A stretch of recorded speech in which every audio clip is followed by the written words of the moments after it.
Different, distinctive, idiosyncratic even, Saabs are anything but mainstream.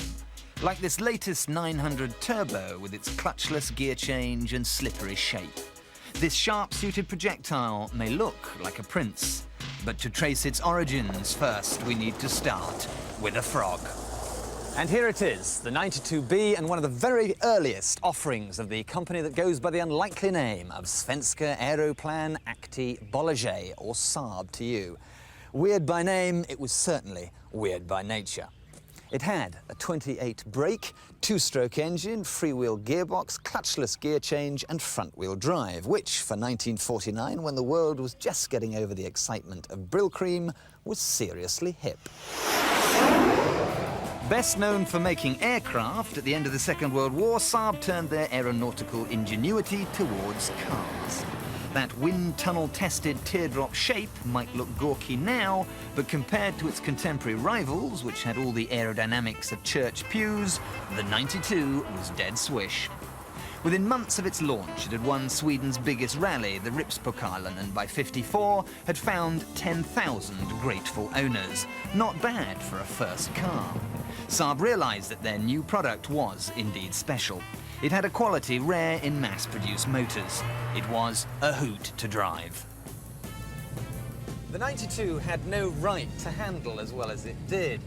The steering is so direct you can sneeze and do a U-turn. 50% of the weight is over the front wheels, so they bite in really crisply on the corners.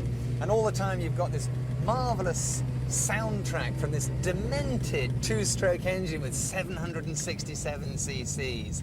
There's one word to describe this car, and that is jolly. Thoroughly jolly. But just amusing the punters wasn't enough. Saab had a plan. They'd take their prodigy rallying, and in some style. The 92 proved unburstable, winning laurels all over Scandinavia. But it wasn't until the 60s, with the updated three-cylinder, two-stroke 96 model, that Saab Motorsport really started to fly. Outgunned in horsepower, its superb handling meant it could still take on the best rally cars from around the world and win. Erik on the Roof Karlsson spearheaded the Swedish challenge. He got his nickname from a popular Swedish children's book of the day, and because his gung-ho driving style often meant he ended up with his wheels in the air.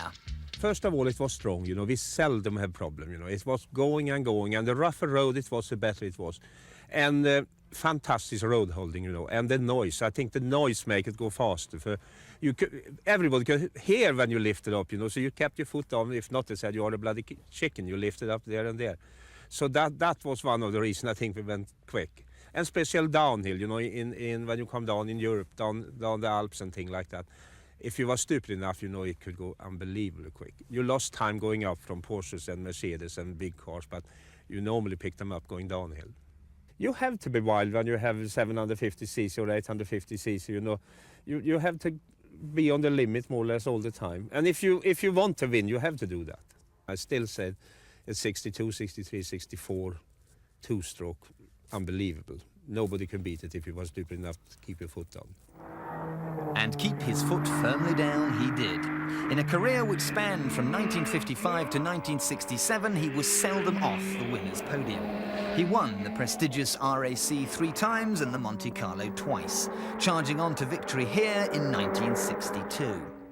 And 34 years on, he can still sweep a Saab through a gravel stage. There were not many who made any money as a rally driver in the 60s. And, but we have a hell of a lot more fun, I believe, than they have today. Very good friendship.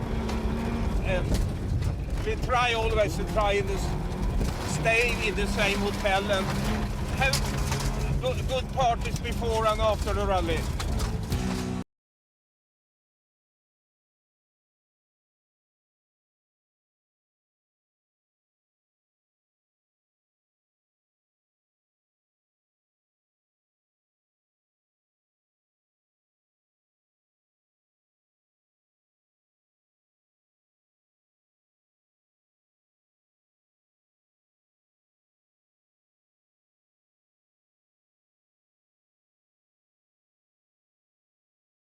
But the two-stroke was showing its age, and by the late 60s, Saab had replaced it with a Ford V4. Same shape, just different engine. For a while, it continued the David and Goliath struggle, with drivers like Per Eklund filling the trophy cabinet.